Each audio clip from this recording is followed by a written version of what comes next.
계속해서 기본사항 관리에 있는 탭들에 대해서 알아보도록 하겠습니다.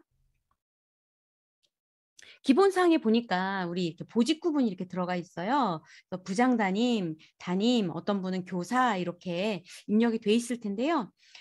매년 보통 3월 1일이 되면 부장 바뀌고 담임 임명하고 해서 이 보직이 많이 바뀔 겁니다. 그래서 인사에 교감 선생님이 이렇게 보직 구분을 넣어주실 거예요. 그럴 때 인사에서 넣어준 걸 우리 급여에서 끌고 올 수도 있고요. 그걸 반영해서 할 수도 있고요. 아니면 내가 급여 담당자가 직접 입력할 수 있는 선택 사항이 있습니다. 어디에?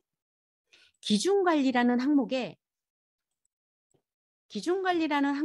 보면은 사용기간 정보관리가 있어요. 여기에 띡 하고 보니까 기초자료를 생성할 때 인사 쪽에 있는 이 보직을 끌고 올지 끌고 오지 않을지를 선택할 수 있어요.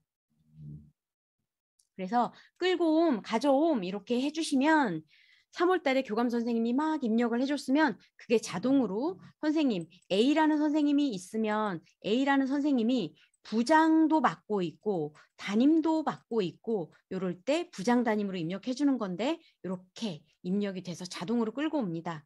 그래서 보직이 이렇게 돼 있다고 하면 부장 수당 7만 원 플러스 담임 수당 13만 원 이렇게 보직을 끌고 와서 자동으로 반영이 되는 거예요. 그래서 이게 잘못 지정이 돼 있다 그러면은 교감 선생님한테 바꿔주세요라고 요청을 하시면 되고요. 그렇게 협업이 안 되거나 이제 급하다 그러면은 어떻게 할 수 있나요? 여기서 한 번만 바꾸고 저장하면 다음 달에는 다시 리셋됩니다. 그러니까 내 급여 담당자가 완전히 바꾸고 싶다 그러면 기초자료 생성할 때 안 가져옴으로 선택하고 저장해 주시면 그걸로 이제 고정이 되겠죠. 그러한 차이점 알아주시면 좋을 것 같고요.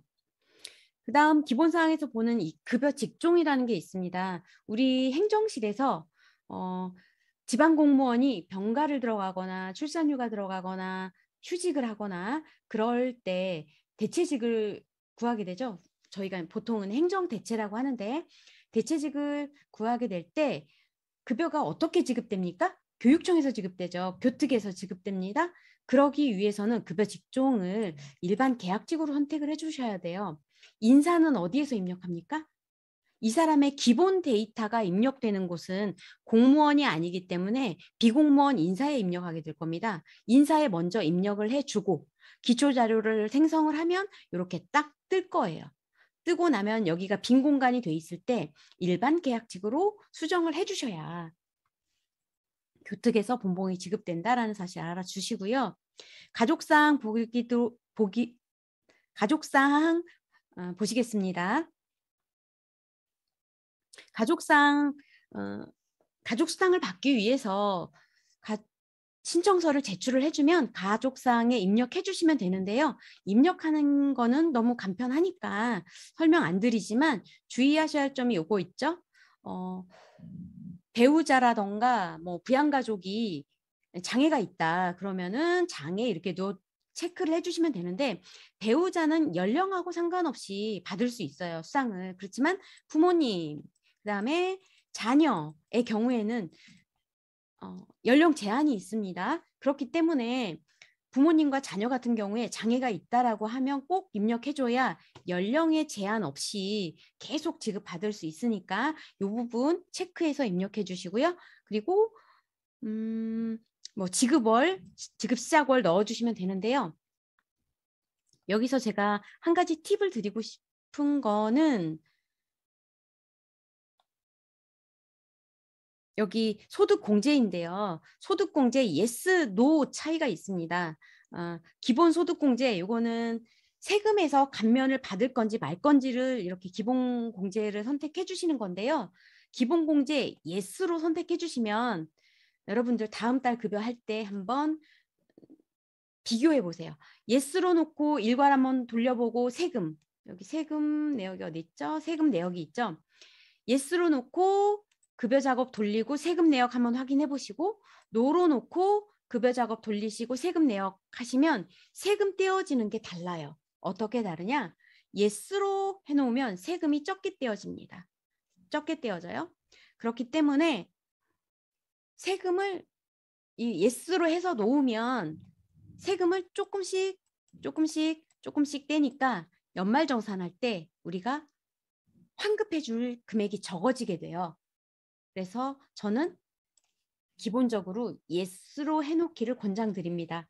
지금 이 연수를 받으시는 분이 연말정산을 하고 오신 분인지 아직 연말정산을 한 번도 안 해보신 분인지는 모르겠지만 연말정산 하신 분은 말을 이해하시겠고 연말정산을 안 해보신 분은 잘 이해가 안 되실 수 있는데 기본적으로 가족사항의 소득공제는 기본공제에서 yes로 해놓는 것이 급여 담당자가 업무하기가 좀 편리하다.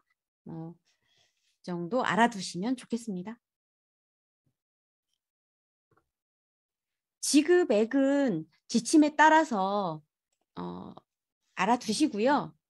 한 가지 말씀드릴 거, 나이스는 지금 자녀인 경우에 나이를 만 19세 생일달까지 만 19세가 6월 지금 20일까지가 생일이다 라고 되어 있으면 만 19세 되는 6월 달까지만 가족수당을 지급합니다. 7월 달부터는 자동으로 안 나와요. 그렇게 됩니다. 그런데 교육공무직원은 어때요? 자녀 만 20세까지 지금 주고 있죠. 그래서 이 부분에 대해서 관리를 안 하시면 만 19세 생일달 되는 때까지 지급이 딱 끊기고 그 뒤에 지급이 안 될 수 있어요. 1년간은 지급이 됐는지 안 됐는지도 모르게 손해보실 수 있어요. 교육공무직원 같은 경우는. 그래서 어떻게 해야 되냐.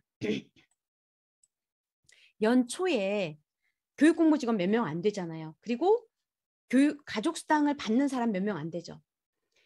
자녀 가족수당을 받는 사람만 조회를 해가지고 자녀 나이가 만약에 올해 만 19세가 되는 자녀가 있다. 생일달이 만약에 6월달이다. 그러면 6월 전에 6월 전에 내년 2023년 6월까지 가족수당 받는 걸로 조정수당을 조정해 놓으세요. 수정을 해 놓으세요. 이렇게 돼야 안 잃어버리고 만 20세까지 계속해서 수당이 지급되지 요거를 안 해놓으시면 만 19세 생일까지 딱 끊기고 그 뒤로 안 나가요. 그러면 안 나간지도 모르게 계속 교육공무직원이 손해를 보신다라고 그러니까 잘 챙겨주시기 바랍니다. 그리고 가족수당은 첫째 요건이 같은 거소에서 실제로 생계해야 돼요. 주민등록상에 한 페이지 있잖아요. 한 페이지 주민등록 등본 떼우죠. 그러면 세대주 띡띡띡띡 아래에 부양가족 다 나와 있어야 되고요. 이렇게 나와 있어야 가족수당을 받을 수 있어요. 신청서에 의거해서. 그런데 주소가 따로 돼 있어도 받을 수 있는 사람이 있죠. 누구누구예요? 배우자하고 또 자녀는 직장, 학업에 의해서 따로 살더라도 가족관계 증명 첨부하면 받을 수 있죠. 그 점 알아두시면 좋겠고요. 신규 교사나 이제 그런 분들 보시면요. 신규들, 젊은 분들 보시면 이런 경우 있어요. 부모님이랑 같이 사는데 주소는 같아요. 아파트 동호수도 같은데 세대수가 달라요. 세대주가 달라요. 엄마, 아빠 이렇게 있고 그다음에 선생님 이렇게 있어요. 그래서 두 장을 가지고 와가지고 우리 같은 집 살아요. 같은 집에 사니까 가족수당 주세요라고 가져오시는 분 계시는데요. 이게 왜 이렇게 해놓냐면 뭐 분양 같은 거 있잖아요. 아파트 분양 같은 거를 위해서 이렇게 세대주 단독 세대주 대대주를 해놓으시는 분이 계시는데 이거는 지급 사유 안 됩니다. 왜? 주민등록표상 세대가 분리가 되어 있잖아요. 같이 되어 있는 부분이 아니잖아요. 그렇기 때문에 안 되는 거고요. 부부공무원일 때는 한쪽에서만 받을 수 있다는 거 명심해 주시고 다음 장에 나오는 동의서를 상대방한테 받아서 첨부를 해 놓으셔야 됩니다. 그다음에 자녀를 빼고 나머지 인원은 4명 지켜주셔야 되고요. 왜 이거냐면 배우자 포함해서 본가 쪽, 그러니까 부부가 있으면요. 부부가 있으면 남편 쪽 부모님 2분, 그다음에 배우자의 부모님 2분 이렇게 될 수 있고 배우자 이렇게 있을 때 5명이잖아요. 이렇게 해서 5명이 될 수 있죠. 이런 경우에는 4명까지만 준다는 거예요. 자녀는 이 인원수에 포함하지 않습니다. 그렇게 알아두시고요. 가족수당 적용일이 또 많이 헷갈립니다. 그래서 여러분들 알기 쉽게 그렇게 말씀을 드리려고 하는데요. 어떨 때는 일할 계산해서 주고 어떨 때는 한 달 다 주고 이렇게 된단 말이죠. 그래서 여러분들 헷갈릴 수 있는데 헷갈리지 않게 제가 정리해 드리려고 해요. 어떨 때 일할 계산하냐? 일할 계산할 때는요. 근로자 본인 또는 공무원 본인이 신분 변동이 있을 때는 일할 계산합니다. 공무원 본인이 신규 채용되었다. 근무하다 그만뒀다. 면직했다. 휴직했다. 복직했다. 이렇게 됐을 때 있잖아요. 그러면 본인이 그만뒀을 채용되었을 때 월중 오늘 6월 20일자로 채용되었다. 그러면 6월 20일부터 30일까지 수당, 본봉 모두 일할 계산하죠. 그죠? 그리고 5월 오늘이 26일이죠. 5월 26일까지 근무하고 퇴사했다. 그러면 5월 1일부터 5월 26일까지 이렇게 일할 계산해서 주죠. 본봉도 일할, 수당도 일할 뭐 이런 식으로 해서 계산하잖아요. 그래서 공무원 본인이 채용됐다, 퇴직했다, 휴직했다, 복직했다. 이럴 때는 일할 계산이 되는 거고요. 부양자의 신분 변동이 있을 때는 며칠이 됐던 한 달이 꽉 채워지지 않아도 그 달이 해당하는 달은 모두 지급한다는 겁니다. 만약에 출생을 5월 31일 날 출생했어요. 5월 달은 하루만 신분이 있더라도 5월 달 급여 다 준다는 거죠. 수당을 다 준다는 거죠. 자녀 수당, 첫째 자녀는 2만 원이잖아요. 2만 원 다 준다는 겁니다. 그리고 사망 같은 경우도 6월 1일 날 사망하셨어요. 6월 1일 날 만약에 새벽 1시에 돌아가셨어요. 새벽 1시에. 그러면 6월 1일 날 1시간 살아계셨어도 6월 1일 날까지는 계시기 때문에 6월 달 부양가족수당 부모님일 경우니까 한 사람당 2만 원, 2만 원 다 지급한다는 거예요. 일할 계산하지 않고. 결혼도 마찬가지고 이혼도 마찬가지입니다. 그렇게 확인하시면 되고요. 부양가족 같은 경우, 부양가족 수당 같은 경우는 신고를 안 했어요. 그러면 소급 받을 수 있습니다. 누구? 공무원. 공무원의 경우 3년까지 소급이 가능해요. 신청일로부터 사유 발생일로부터 3년까지 소급 가능하고요. 만약에 더 받았다. 그러면 한수는 5년입니다. 이거는 기본적으로 알고 계시고요. 그런데 공무직원의 경우 어때요? 처우 개선비 지침에 보면은 공무직원의 경우 소급 안 됨 이렇게 돼 있습니다. 그래서 신청서 제출한 시점부터 지급 가능하니까 그거는 차이점을 알아주시면 좋겠습니다. 지급 동의서 양식이 뚜렷이 있진 않아요. 지침에 있지 않기 때문에 그냥 뭐 이렇게 저희가 제시한 이런 틀로 해가지고 받으면 되겠습니다. 인사 정보에 뭐 지방공무원 인사, 교원 인사 혹은 뭐 또 그 비공무원 인사에도 마찬가지로 인사에 이렇게 휴복직, 채용, 뭐 내지 이렇게 들어가 있으면 여기에 나와 있는 거죠. 휴직이 어떻게 되었고 휴직 일자 들어간 일자 어떤 휴직인지 나와 있고 복직을 했다. 그러면 복직도 나와 있고 그다음에 아빠에 대한 수당이 예스인지 노인지 한부모 수당 예스인지 노인지까지 이렇게 볼 수 있습니다. 그래서 유용하게 쓸 수 있는 이 탭의 용도는 어떻게? 육아휴직 복지갑상금 지급할 때 휴직 언제 들어갔고 언제 나왔고 복직했고 이런 것들 보시면 좋아요. 육아휴직을 1년간 딱 정해서 들어갔으면 모르는데 막 몇 개월씩 이렇게 잘라서 횟수를 잘라서 쓰는 사람이 있습니다. 그럴 때 과거의 휴직 내역을 보시면 좋게 유용하고요. 그리고 밑에 보면은 경력 정보도 있고요. 승급 자료도 있습니다. 그래서 육아휴직 복지갑상금뿐만 아니라 호봉이 약간 이상하다, 틀린 것 같다라고 생각할 때 호봉 역추적도 가능합니다. 이 자료를 참고해 주시면 좋겠고요. 이번에는 육아휴직 수당의 구분에 대해서 육아휴직 수당에 대해서 말씀드리겠습니다. 육아휴직 수당은 크게 세 가지로 분류되어서 지급한다고 보시면 돼요. 첫 번째, 육아휴직 중에 지급하는 육아휴직 수당입니다. 현재 2022년도에 수당 지급 방법이 한번 바뀌었는데요. 지침이 바뀌었는데요. 올해는 어때요? 자기 봉급의 80%를 주죠. 80%를 주는데 맥시멈 얼마? 상한액 150만 원, 하한액 70만 원 이렇게 주죠. 이렇게 계산된 금액을 육아휴직 중에, 육아휴직 당시에 이렇게 계산된 금액을 85%를 줍니다. 그렇죠? 그러면 나머지 15%는 언제 줄 거예요?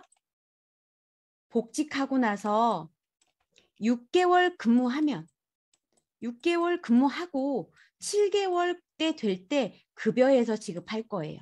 15%는 이렇게 지급되는 겁니다.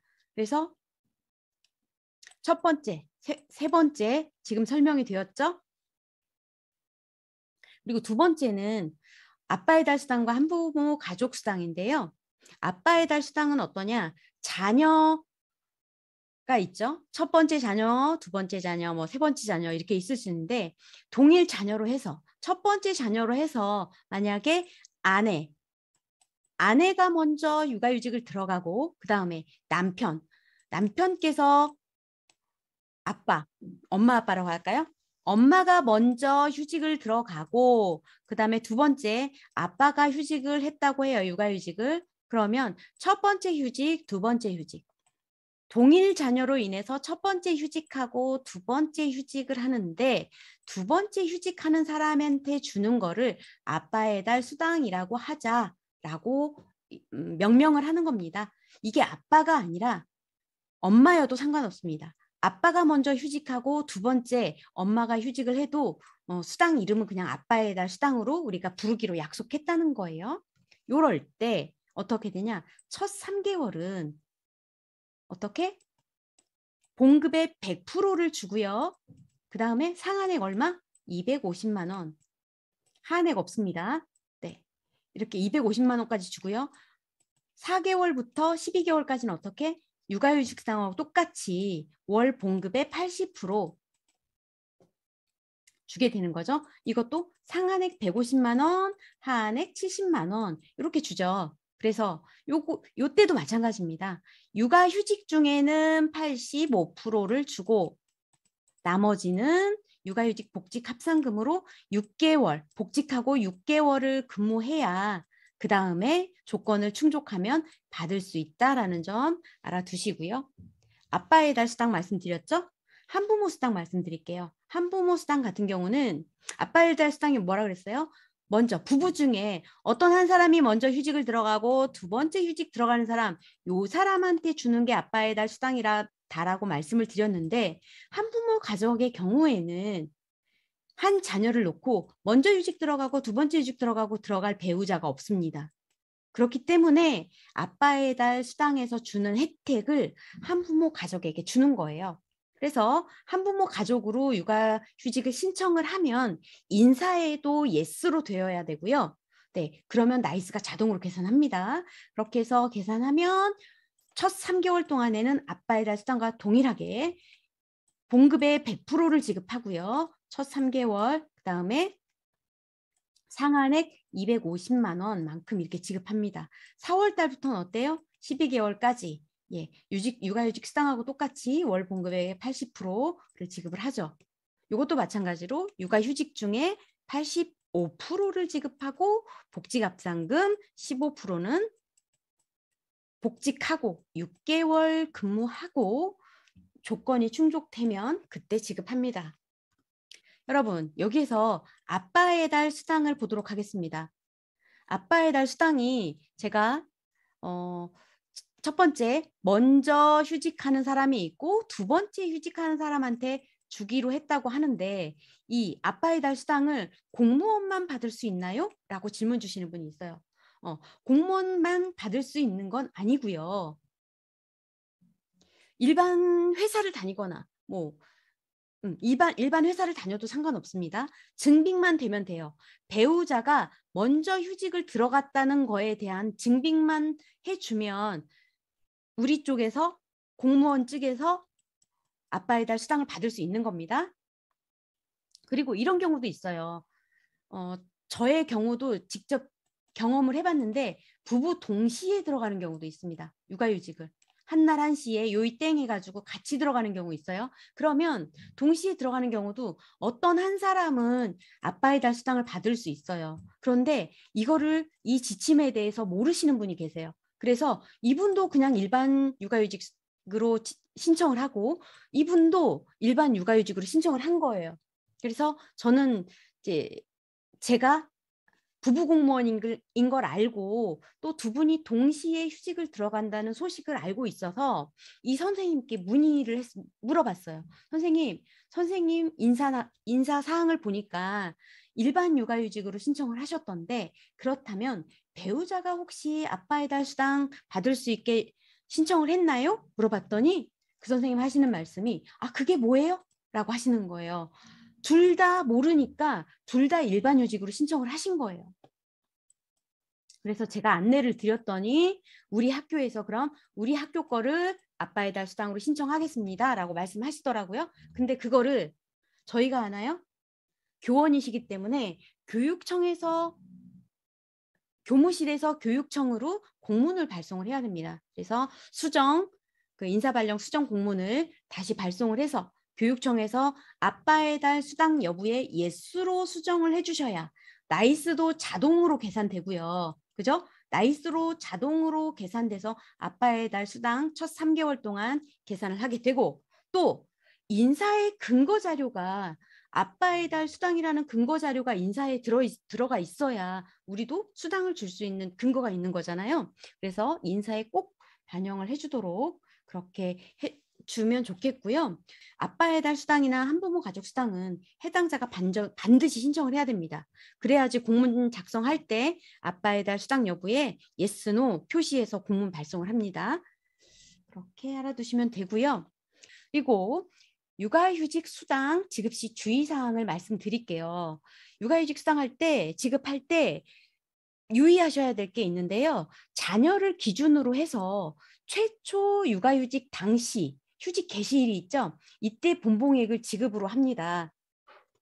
그런데 이런 경우를 할게요. 자녀를 기준으로입니다. 여기서 보자면 케이스가 하나, 두 번, 세 번째, 세 가지 케이스가 있는데요. 첫 번째는 동일 자녀. 휴직하고 복직하고 동일 자녀로 재휴직, 휴직하고 복직하고 다른 자녀로 재휴직, 다른 자녀죠. 그 다음에 이거는 휴직했다가 실제 근무했다가 다시 휴직하는 그 사례입니다. 사례가 달라요. 이럴 때 보자면 첫 번째 사례, 휴직했다가 복직하면서 다시 동일 자녀로 재휴직. 이런 경우에 보자면 예를 들자면 같은 자녀로 휴직을 하는데 9월 달부터 2월 달까지 일단 어떤 선생님이 나 6개월만 쉬어볼래. 한꺼번에 1년을 쭉 내는 게 아니라 일단은 6개월만 쉬어보고 또 복직할지 말지 그때 가서 판단할래. 라고 했다가 첫 번째 자녀로 해서 이렇게 6개월 동안 휴직을 냈어요. 휴직을 내놓고서 보니까 안 되겠어요. 나머지 기간을 다 휴직을 해야겠어요. 그래서 두 번째 육아휴직을 냈어요. 그래서 첫 번째 자녀로 해서 6개월 내고 두 번째 자녀로 해서 복직하면서 바로 이렇게 휴직을 또 냈습니다. 이런 경우에 보면은 여기서 지침에 보시다시피 최초 휴직 당시 자녀가 같다라고 하면 최초 휴직 당시 본봉액으로 지급한다라고 되어 있습니다. 그래서 작년 9월 이때 본봉이 있을 거 아니에요. 본봉. 그죠? 본봉. 예를 들어 이분이 10호봉을 가지고 있는 사람이었다고 하면 10호봉인 9호봉이 있을 겁니다. 이때 본봉으로 쭉 지급을 받았어요. 그러면 쭉 최초 휴직 당시로 쭉 계산해 왔는데 복직하면서 다시 휴직했어요. 그러면 이때 어떻게 했어요? 해가 바뀌어서 임금 인상률로 해서 같은 10호봉이라 하더라도 본봉이 바뀔 수 있습니다. 비록 본봉이 바뀌었다 하더라도 같은 잔어로 휴직할 때는 작년에 최초 휴직했을 때 당시에 그 본봉으로 지급한다는 거예요. 3월 달 급여가 지급될 때도 9월 달 본봉으로, 작년 본봉으로 계산한다. 이 점 알아두시고요. 다른 케이스, 두 번째 케이스. 다른 자녀를 휴직하는 경우입니다. 똑같이 작년 9월에 했고 올 3월에 다시 휴직을 들어갔어요.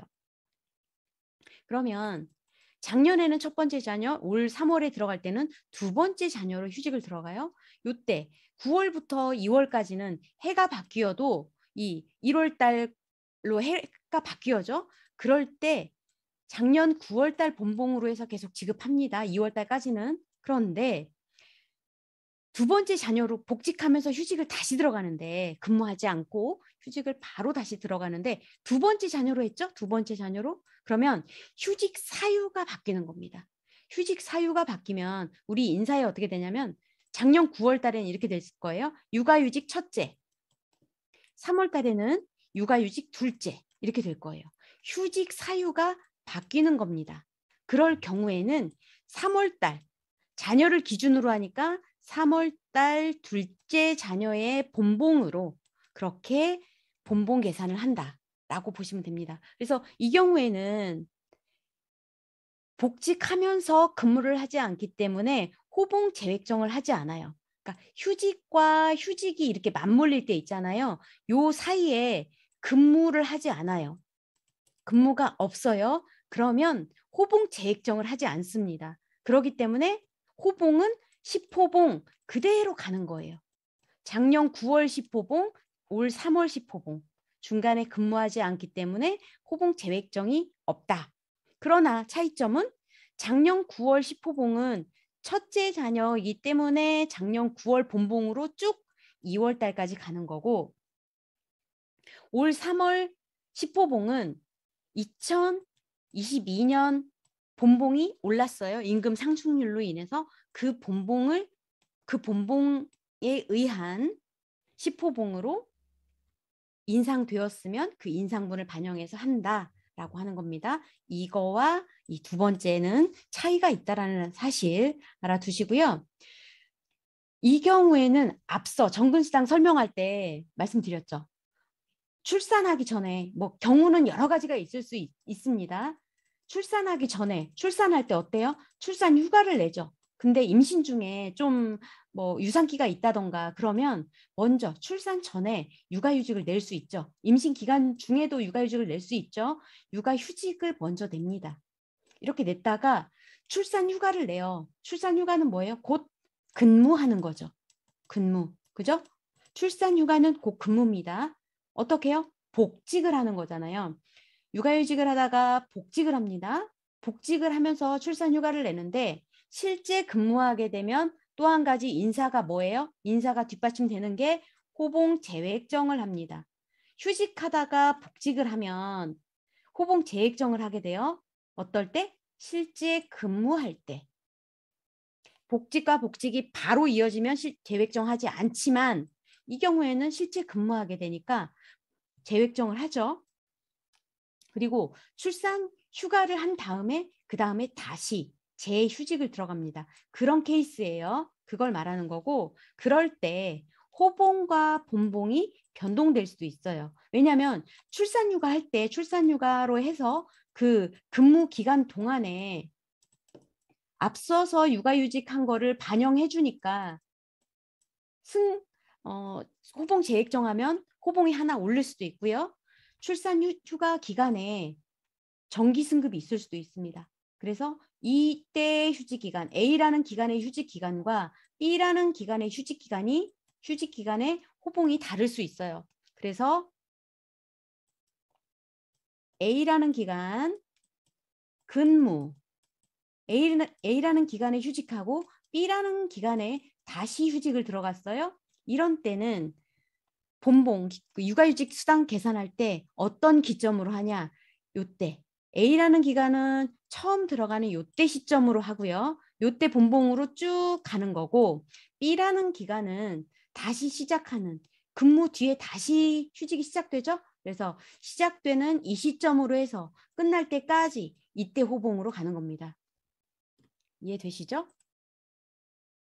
육아일수 계산하는 거는 아까 계산해봤기 때문에 더 추가로 하진 않을 거고요. 한 가지 유의할 게 있습니다. 이렇게 잘라서 들어가는 경우, 기간을 계산하는 경우는 여러분들 육아휴직 수당이 1년 지급되죠. 1년 지급될 때 1년은 곧 이퀄 365일로 계산하시면 안 돼요. 기간도 마찬가지고 육아휴직 수당도 마찬가지입니다. 일수로 계산하시면 안 돼요. 이렇게 계산하실 때 2월 24일부터 28일까지 5일, 그 다음에 3월 달은 31일, 4월 달 30일, 5월 달 31일 이런 식으로 해서 1년 365일을 맞추려고 하시면 안 돼요.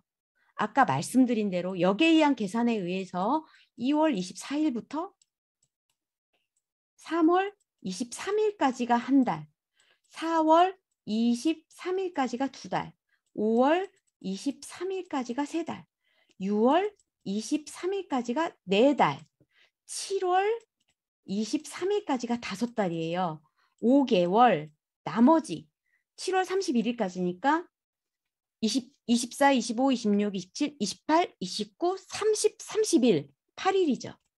이렇게 5개월 8일 동안 썼다. 이런 식으로 계산하셔야 됩니다. 그러면 육아휴직 수당은 12개월 1년 동안 나가야 되는데 5개월 8일 동안 썼어요. 그러면 나중에 육아휴직을 잘라 썼을 때 나머지 육아휴직 수당을 줄 수 있는 기간은 어디예요? 언제예요?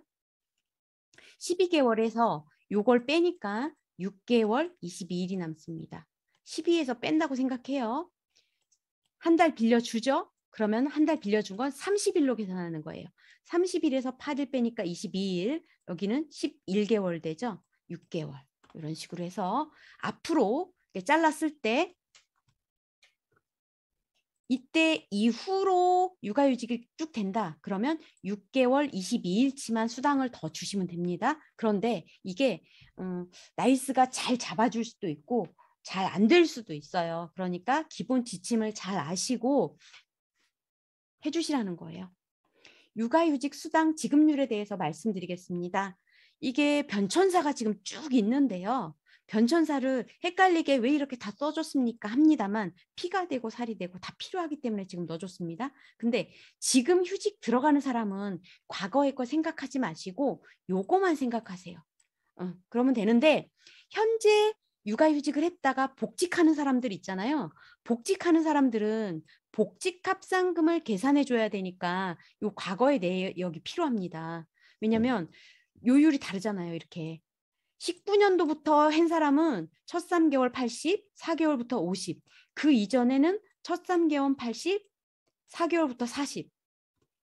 이런 식으로 상한액도 다르기 때문에 과거 이력이 필요한 거고요. 제가 과거 사례 보면은 10년 동안 육아휴직 하다가 복직하는 사람도 있어요. 그러면 지금 2022년이니까 10년 전이면 어때요? 2012년도에 휴직을 들어간 사람도 계시단 말이에요. 2022년, 2023년에 2013년에 휴직을 들어가신 분도 계시단 말이에요. 그러면 이 지침이 필요해요. 10년 만에 복직하시는 분이시라면 어떻게? 첫째, 둘째, 셋째 모두 3년간 썼어요. 사이사이에 출산휴가 냈어요. 이렇게. 그러면 10년 되죠. 네. 그래서 복직합산금 할 때 과거의 이력을 확인해 보자라고 말씀드리고요. 요거는 현재 시점이 아니라 2021년까지 이렇게 이런 지침에 의해서 됐기 때문에 한번 계산해 보시라는 의미로 해서 예시를 넣어 본 건데요. 이렇게 중간에 휴직 들어가는 사람에 대해서 여러분들이 실수할 수 있는 사항에 대해서 지금 제가 말씀드리려고 그래요. 제가 오늘도 질문을 하나 받고 왔는데 안양 지역이 지금 감사 기간인가 봐요. 그래서 감사 자료를 제출하는데 잘못된 게 발견됐어요. 어떻게 발견? 11월 달 같은 경우 연도 무시하고 이제 11월 달 경우로 생각을 해봐요. 우리 11월 달 급여를 11월 8일 날 마감을 했습니다. 그랬는데 마감하고 보니까 나는 몰랐는데 급여 담당자는 몰랐는데 11월 5일자로 육아휴직을 들어간대요. 그래서 11월 달에 급여를 100%다 지급해버렸어요. 휴직 들어가는 줄 모르고. 그랬는데 들어갔대요. 그래서 다음 달에 정리를 해야겠군 했는데 12월 달 급여를 해보니까 12월 달 급여에 나이스가 자동으로 육아휴직 수당을 다 반영을 해줬더라고요. 80%에 80% 계산해가지고 육아휴직 수당이 한 달치가 다 나왔어요. 그래서 담당자가 12월 육아휴직 수당 다 나왔구나 하고 그냥 패스해버렸어요. 그러면 여러분들 뭐가 잘못됐나요? 여기서 끝마쳤다고 하면 육아휴직 수당만 줬다. 수당만 지급했다. 그러면 여기서 뭐가 잘못됐나요? 채팅창에 올리실 분은 올려보시고 시간이 없으니까 제가 말씀드려볼게요. 11월 달 급여를 육아휴직 들어가는지 모르고 100% 줬잖아요. 그죠? 그러면 11월 1일부터 14일까지는 휴직이 아니니까 일할 계산해서 급여가 지급됐어야 돼요. 그리고 15일부터 30일까지 이미 다 100% 지급돼 버렸죠. 이거는 환수해야 돼요. 환수. 그죠? 마이너스 쳐야죠. 환수해야 되고 그리고 이 기간 11월 15일부터 30일까지는 육아휴직이니까 육아휴직 수당을 줘야 돼요. 이거는 수당을 계산해서 플러스 해줘야 돼요. 이거에 대한 정산이 비로소 12월 달에 돼야 되는데 12월 달에 수당만 주고 딱 말아버리면 이 부분에 대해서 실수를 엄청 많이 하십니다. 12월 달은 지나간 것은 지나간 대로 흘려버리고 12월 달 것만 생각하다가 이거를 정산 반영을 안 해줘가지고 결국에는 감사 때 알게 된단 말이에요. 감사 때. 그러면 정정하는 거는 정정을 하지만 우리는 경고, 최소 경고예요. 최소 주의 경고 맞아요. 그 훈장을 달게 되잖아요. 너무 아깝잖아요. 우리 맨날 수고하는데. 그런 점들이 있으니까 꼭 이렇게 중도 입사, 뭐 중도 질병유직 뭐 이렇게 들어가는 사람들 다음 달에 됐을 때 꼭 잊지 말고 정산을 해주셔야 됩니다. 그리고 맨 앞서 제가 소급 버튼에 대해서 기초자료 대상자 생성할 때 소급 버튼에 대해서 제가 설명을 드렸는데 이런 경우 유용하게 쓸 수 있죠. 12월 급여를 돌릴 때 인사가 11월 급여 마감할 때는 이게 발령이 안 났었어요. 11월 5일로 발령이 안 났는데 12월 급여를 돌려다 보니까 육아휴직 11월 15일자로 육아휴직 발령이 났어요. 그러면 12월 급여 돌릴 때 소급 탭에 콤보박스에 체크해주면 우리가 일일이 그렇게 정산하지 않더라도 나이스가 자동으로 반영해주겠죠. 그러면 잘 반영됐는지 나이스의 일할 계산 내역이라고 있거든요. 거기에 가서 같이 크로스 체크, 내가 계산한 거, 나이스가 계산한 거 그렇게 보시고 만나 확인만 해주시면 됩니다. 아빠의 달 수당 말씀드렸죠. 첫 3개월 월 봉급의 100%, 3개월 250만 원, 육아휴직 중에 15만 85%, 그다음에 복지갑상금으로 15% 이렇게 지급하면 됩니다. 네. 한부모 가족 수당도 마찬가지고요. 그래서 인사정보에 보면 질병휴직은 이렇게 되어 있습니다. 그죠? 코드가 다르죠. 질병휴직 코드 1호예요. 육아휴직 코드 7호죠? 7호. 그런데 우리 육아휴직이 난임휴직도 있습니다. 난임휴직. 다음에 보시면요. 불임 난임이 육아휴직에 들어가요. 다음에 보시면 불임 난임 육아휴직이 나이스 정보에도 어떻게 돼 있어요? 7-3으로 돼 있잖아요. 육아휴직이 7로 시작되는데 7-3이 불임 난임 휴직이란 말이에요. 그래서 불임 난임 휴직도 육아휴직의 한 종류다라고 보시면 되고요. 그런데 수당은 어떻게 지급돼요? 불임 난임 휴직에 대한 수당? 질병휴직처럼 됩니다. 어떻게? 1년 동안 불임난임 휴직을 할 수 있는데 1년 동안에는 70%를 주고 2년째는 50%를 주고 질병휴직처럼 수당은 질병휴직처럼 준다라는 거 알아두시고 여기서 한 가지 더 하나만 더 깊게 들어갈게요. 우리 휴직하면 육아휴직하면 뭐 건강보험 뭐 신청해요? 유예 신청하죠. 유예 신청. 유예 신청할 때 코드 뭘로? 이 사람이 어떤 휴직으로 육아휴직했습니다. 코드 신청하게 되죠.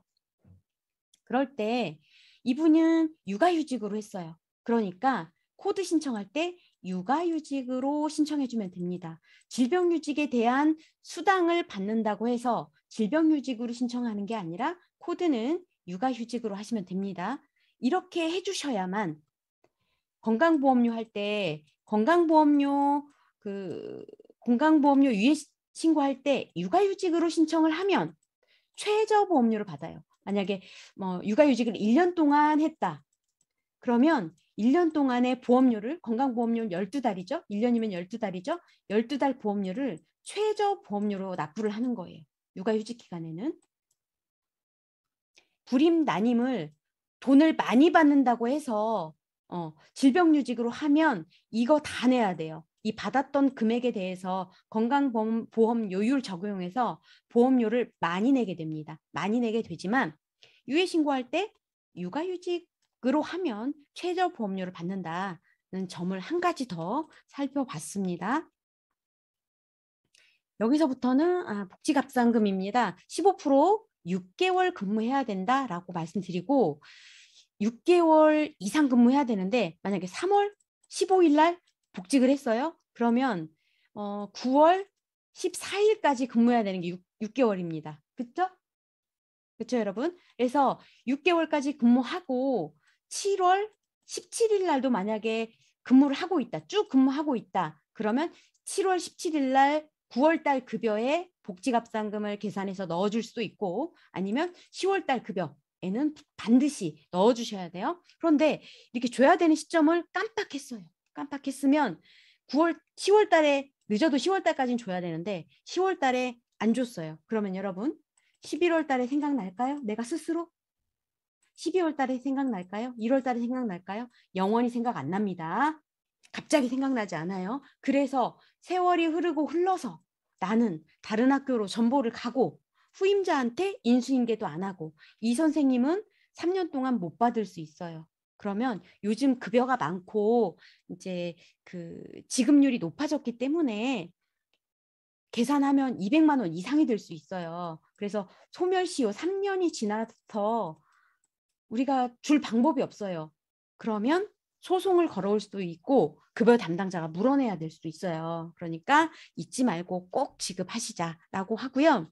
혹시라도 잃어버릴 수 있으니까 제가 업무하는 팁을 말씀드리자면 3월 1일자로 복직해요. 그러면 우리 업무 달력 있잖아요. 탁상 달력 조그만 거 카렌다. 거기에 저는 뭐 1, 2, 3, 4, 5, 6, 7, 8 달력마다 이렇게 돼 있잖아요. 그러면 요 귀퉁이 정도에 공백이 이렇게 있습니다. 그러면 여기에다가 그 달에 해야 되는 것들, 급여에 반영되는 것들 이렇게 써줍니다. 뭐 다이어리를 이용하시는 분들은 다이어리에 써주면 돼요. 3월 달에 복직했으면 8월 달까지 근무하면 6개월이에요. 6개월 동안 근무했으면 9월 달 달력에 이렇게 써놓으면 돼요. 홍길동 복지갑상금 해놓으면 9월 달에 잃어버리지 않겠죠. 그렇게 꼭 잊지 않도록 그렇게 해주시면 됩니다. 개인수당입니다. 개인수당에 주의하셔야 될 건 수당을 지급할 때 교특회계일지 학교회계인지 구분해서 넣어주시는 거고요. 그 다음에 개인수당은 어떤 거냐면 급여 담당자가 일일이 챙겨서 넣어줘야 되는 수당이에요. 그래서 어떤 게 있나 보자면 관리 업무 수당이라고 해서 이거 누구 받아요? 학교에서? 교장 선생님이 받으시죠. 월 봉급의 7.8%고요. 여기에 입력을 해줄 때 금액으로 입력이 아니라 이 요율로 입력해 주는 겁니다. 왜냐하면 본봉이 올라가면 7.8%니까 금액도 변경되잖아요. 그래서 금액이 아니라 요율로 입력하면 된다라고 알아두면 되고 만약에 교감에서 승진해서 오신다. 교감. 그리고 교육청 장학사에서 교장으로 오신다. 장학관에서 교장으로 오신다. 그럴 경우에는 반드시 새롭게 들어가야 되는 수당이니까 이거는 별이 5개 되게 중요하게 생각하시면 돼요. 그리고 한 가지 더.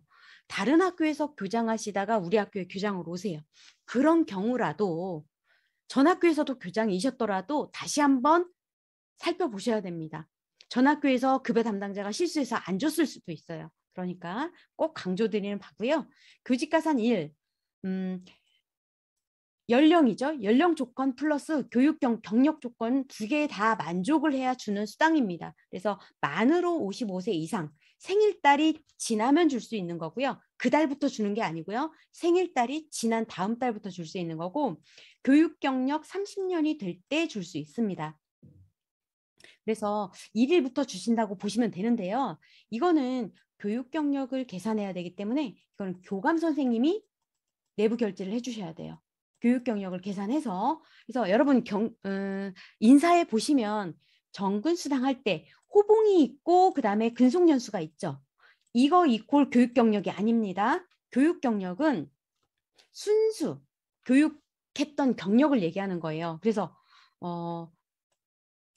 순수 교육했던 경력이기 때문에 기간제 경력 있잖아요. 기간제 경력도 들어갈 수 있고 그다음에 임용 후에 만약에 군대를 갔다. 임용 후 군대 경력, 임용 후 군 경력은 들어갑니다. 그런데 임용 전 군 경력은 안 들어가요. 그리고 임용 후에는 휴직 경력 안 들어가요. 휴직 안 들어가요. 그러고 또 육아휴직도 안 들어가고 유학휴직 안 들어가고 이런 점 유의하시고, 예외라고 보면 기간제 경력과 임용 후 군 경력이라는 거 이렇게 들어갑니다. 그리고 교직가산 1부터 4번까지는 내부 기한, 내부 결제가 필수입니다. 교직가산 1이 요거죠. 그다음에 교직가산 2 뭐예요? 부장교사. 교직가산 3 뭐예요? 특수교사. 교직가산 4 뭐예요? 담임교사입니다. 그래서 매년 3월 1일 때 보면은 보직교사 임명하고 특수학급, 특수 반담임하죠. 담임교사 임명하고 이런 식으로 되니까 그 점 유의하시기 바라고요. 교직가산 7, 8, 9, 10 제가 얘기했죠. 이 부분도 개인 수당에 꼭 넣어주셔야 되는 거고요. 행정실에서 받는 수당, 기술정보, 학교운영수당, 필수요원수당, 겸임수당은 꼭 넣어줘야 됩니다. 그리고 학교 회계로 지급되는 거 교원연구비 잘 챙겨주시고요. 관련무수당 지나가도록 하겠습니다. 기술정보수당, 학교 업무수당, 학교 운영수당과 병급 지급 안 된다는 거, 두 개 다 지급하는 거 안 된다는 거 말씀드리고요. 기술정보수당은 직급에 따라 다릅니다. 이렇게 다 다르고요. 그런데 기술정보수당이 학교에선 뭐예요? 우리 시설주무관님들이 받는 수당이 기술정보수당이에요. 요거를 학교운영수당하고 해가지고 둘 중 하나만 지급해야 되는 건데, 우리 시설 주무관님이 만약에 이렇게 자격증이 있다. 자격증이 있으면 본인의 신청에 의해서 가산금도 줄 수 있는데요. 그거는 자격증이 어떤 거든 상관없어요. 무조건 기술자 자격증이든 기사 자격증이든 뭐 이런 자격증이 있으면 가산금을 받을 수 있습니다. 꼭 시설 관련 직종이 아니어도 돼요. 그런데 기술정보수당 가산금을 받으려고 하면 학교 운영수당을 받으면 안 돼요. 기술정보수당을 받아야지만 가산금도 받을 수 있는 거예요. 그래서 가산금 대상자는 기술정보수당을 주셔라. 학교 운영수당을 주지 말고 기술정보수당으로 주시고 가산금을 주셔야 된다 이 말이에요. 우리가 정근수당을 받죠? 정근수당 가산금은 5년 이상 되니까 받는 거예요. 정근해야 가산금도 받는 겁니다. 그렇듯이 기술정보수당을 받아야 가산금도 받을 수 있다라는 점 알아두시고요. 교원 연구비는 쉬운 항목이니까 넘어가도록 하고요. 조정수당 제가 엄격히 국한적으로 꼭 필요할 때만 쓰라 그랬어요. 어떤 거? 소급 지급할 때, 정산할 때, 또 뭐예요? 육아휴직, 복직합산금 지급할 때 쓰시면 됩니다. 복직합산금이 때가 돼서 딱 뾰로롱 하고 자동으로 계산되면은 오죽 좋겠냐만, 지급 시기를 딱 6개월 됐는지 확인하고 급여 담당자가 이렇게 넣어줘야 되는 수당입니다. 조정수당을 통해서. 그래서 넣어줄 때 주의하셔야 되는 점이 있어요. 조정수당은 제가 말했죠. 소급할 때나 정산할 때나 복직합산금 지급할 때인데 어때요? 소급이나 정산할 때는 딱 그 달만 주게 되겠죠. 이렇게 그 달만 줘야 되는데 이거를 한 달만 이렇게 지급 기간을 설정하는 게 아니고, 만약에 12월 달까지 주겠다라고 했다든지 아니면 뭐 이 종료 연호를 설정을 안 했다든지 그러면 한 번 설정해 놓은 금액이 쭉 줄 수가 있어요. 그렇게 잘못 지급될 수 있으니까 시작 연월, 종료 연월 이거 조심해 주시고, 그리고 어떠한 수당을 선택을 할 때 비과세가 포함되는지 비과세 누락되지 않게 잘 챙겨 주셔야 돼요. 예시에 보자면 정액급식비잖아요. 한 달에 14만 원, 한 달에 14만 원 지급되는 건데 요 안에는 비과세가 10만 원이 들어 있습니다.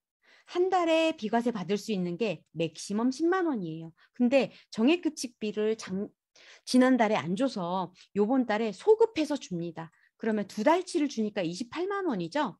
그럴 때 비과세해 주는 걸 2달치 주니까 비과세도 2달치 해줘야지 20만 원 이렇게 해주면 안 된다는 겁니다.